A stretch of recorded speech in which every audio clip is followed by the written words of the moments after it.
дар муассисаи таҳсилоти умумии ғайридавлатӣ гимназия ба номи Гёте шаҳри Хуҷанд лоиҳаи истифодаи нерӯи алтернативӣ ё худ насби системаи офтобӣ, ки дар ин 2 сол инҷониб роҳандозӣ шуда истодааст, дар арафаи анҷомёбӣ қарор дорад.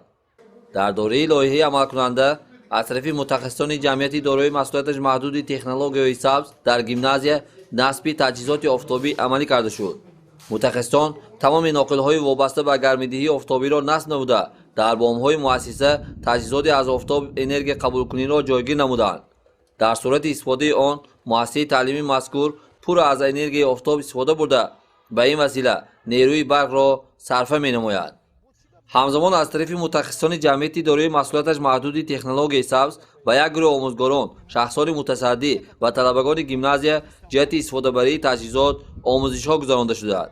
болои бом кор кардан бо панелҳои офтобӣ ҳатман бояд тасмаи бехатарӣ баста шавад, чунки тамоми корҳое ки дар баландиё анҷом дода мешавад бояд ки мутобиқи қоидаҳои техникаи бехатарӣ иҷро карда шавад.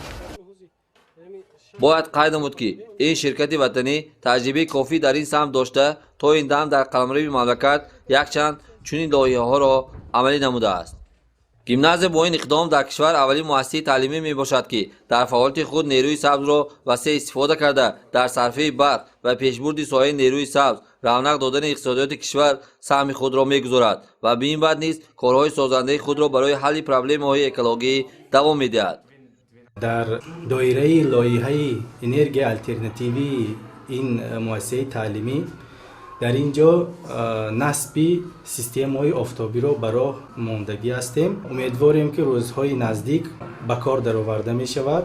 ногуфта намонад ки гимназияи ба номи Гёте шаҳри Хуҷанд аввалин муассисаи таълимӣ дар кишвар мебошад, ки нерӯи офтобиро дар самти фаъолияти худ васеъ истифода мебарад.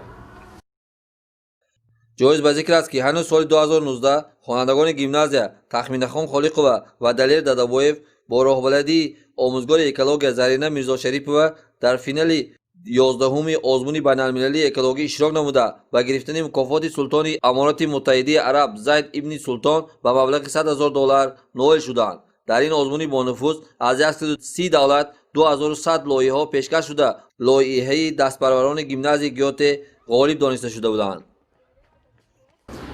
За все это время мы поняли, насколько хорошо все-таки использование солнечных батарей, потому что солнечные батареи, во-первых, не вредят нашей природе и сохраняют окружающую среду. Во-вторых, это более экономичнее и это меньше затрачивает экономических ресурсов. В-третьих, скоро весь мир будет думать о нашей природе и об экологии, поэтому солнечные батареи для Таджикистана это очень хорошая возможность приобретать энергию, при этом не вредя природе.